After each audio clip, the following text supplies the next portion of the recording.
कहानी काठ की हांडी आज आपके सामने लेकर आई हूँ। सुनीता आज फिर बेचैन थी। रह रहकर बरसों पहले की कसैली यादें उसके जहन में नागफनी के कांटों से चुभ रही थी।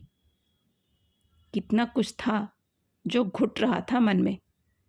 ऐसा लग रहा था कि गहरे समंदर के भीतर फंस गई हो। हाथ पैर मारने का कोई लाभ नहीं हो रहा था।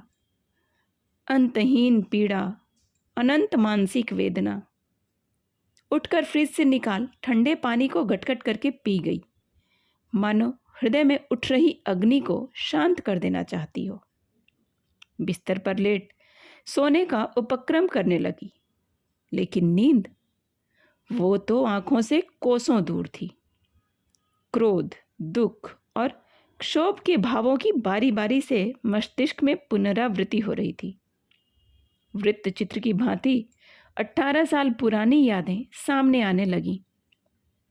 सुनीता न चाहते हुए भी उन यादों को दोहराने लगी। महज 21 साल की अल्हड़ उम्र में प्रमोद की दुल्हन बनकर ससुराल की दहलीज पर पहला पांव धरा था।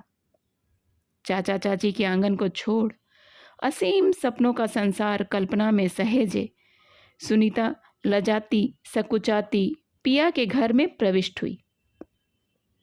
प्रमोद सरकारी महकमे में अच्छे पद पर थे। भगवान की कृपा से किसी चीज की कमी नहीं थी। प्रमोद की मां का देहावसान हुए तो अरसा बीत चुका था। ससुराल में बूढ़े ससुर निरंजन और एक ननद कुमुद थी। कुमुद की भी शादी हो चुकी थी और वो ससुराल में खुश थी। प्रमोद का प्यार और सानिध्य सुनीता को पूर्णता का एहसास कराता था। वक्त के साथ सुनीता 2 प्यारे बच्चों की मां बन गई। लगता था कि अब जीवन में कोई कमी नहीं है। कहते हैं इंसान को अपने पूर्व कर्मों का फल भोगना ही होता है। शायद इसलिए एक दिन पता चला कि प्रमोद को कैंसर हो गया है। ज़्यादा समय नहीं है। सुनीता को विश्वास नहीं हो रहा था। बेटा 4 साल का था और बेटी सिर्फ 1 साल की। सब कुछ हाथ से रेत की मानिंद फिसलता लग रहा था। समझ नहीं आ रहा था बच्चों और पिता तुल्य ससुर को कैसे संभालेगी। कभी पति को इलाज के लिए ले जाती तो कभी ससुर को ढाढ़स बंधाती। इकलौते बेटे को अपने सामने धीरे धीरे जाते देखने से ज़्यादा कष्टकारी कुछ नहीं हो सकता। निरंजन जी के भाग्य में पुत्र की मौत देखनी नहीं लिखी थी। रात को सोए तो सुबह उठे ही नहीं। सुनीता की आखिरी आस भी टूट गई। पिता की खबर सुन कुमुद परिवार सहित विलाप करती आ गई। ना जाने क्यों कुमुद का व्यवहार सुनीता को कुछ अजीब लगा। शायद छठी इंद्री की सक्रियता के कारण। अब प्रमोद की स्थिति दिन ब दिन गिरती जा रही थी। अस्पताल में भर्ती करवा दिया था। कुमुद ज़्यादा से ज़्यादा समय खुद प्रमोद के साथ रहती।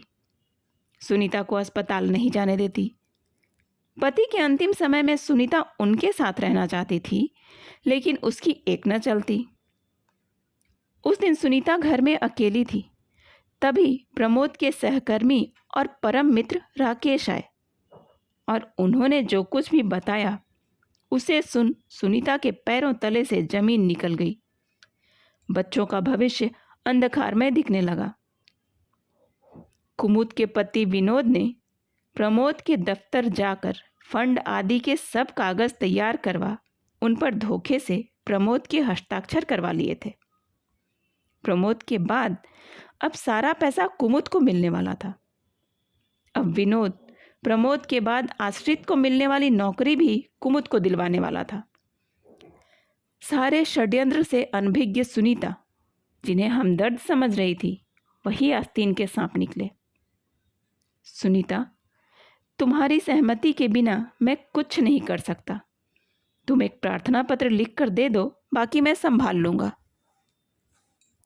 सुनीता को आज राकेश देवदूत से दिख रहे थे, जो निस्वार्थ भाव से उसकी मदद करना चाहते थे। राकेश ने प्रार्थना पत्र लिखा, कार्रवाई रुकवा दी, कुमुद और विनोद ने घर आकर बहुत हंगामा किया। सुनीता चुपचाप उनके तानों को सुनती सोच रही थी कि क्या सच में पैसे और नौकरी के लिए कोई बहन अपने मासूम भतीजे भतीजी के मुंह का निवाला छीन सकती है। कुमुद, अब इस घर में तुम्हारे लिए कोई जगह नहीं है। अपना सामान समेटो और निकल जाओ यहाँ से। प्रमोद के जाने के बाद भी कोई नया नाटक रचने यहाँ मत आना। शील स्वभाव की सुनीता नागिन से फुफकार उठी। रिश्तों के दो नए रूप एक ही दिन में सुनीता ने देख लिए थे। एक जिनसे प्रमोद का रक्त संबंध था, दूसरा जिससे सिर्फ मानवता का संबंध था। प्रमोद की मृत्यु के बाद जब अपनों ने साथ छोड़ दिया, तब राकेश ने उसके परिवार को सहारा दिया। जैसे श्री कृष्ण भरी सभा में द्रौपदी की रक्षा करने को आए थे।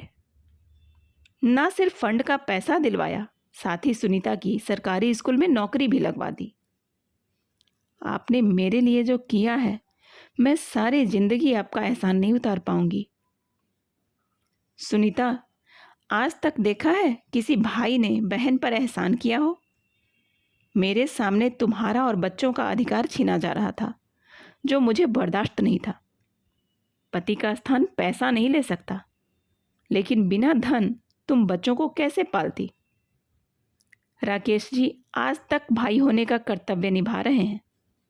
उस नौकरी के सहारे सुनीता ने अपने बच्चों को काबिल बनाया। सुनीता ने इस सब के बारे में बच्चों से कभी कोई जिक्र नहीं किया था, लेकिन आज बेटे का हॉस्टल से फ़ोन आया था। माँ, बुआ जी का बेटा मेरा जूनियर है। आज मिली थी बुआ जी, मुझे देख गले लगा लिया। बेटे के शब्द कानों में पिघले शीशे से उतर रहे थे। सुनने में ताकती सुनीता जड़ हो गई। बस कंपकपाती आवाज में इतना ही कहा, काठ की हांडी दोबारा चूल्हे पर नहीं चढ़ती बेटा। मैं कुछ समझा नहीं माँ। सुबह आ रही हूँ, इसका मतलब तुझे और तेरी बुआ दोनों को समझाने। संयुक्ता त्यागी की ये कहानी आपको कैसी लगी, कमेंट करके ज़रूर बताइएगा।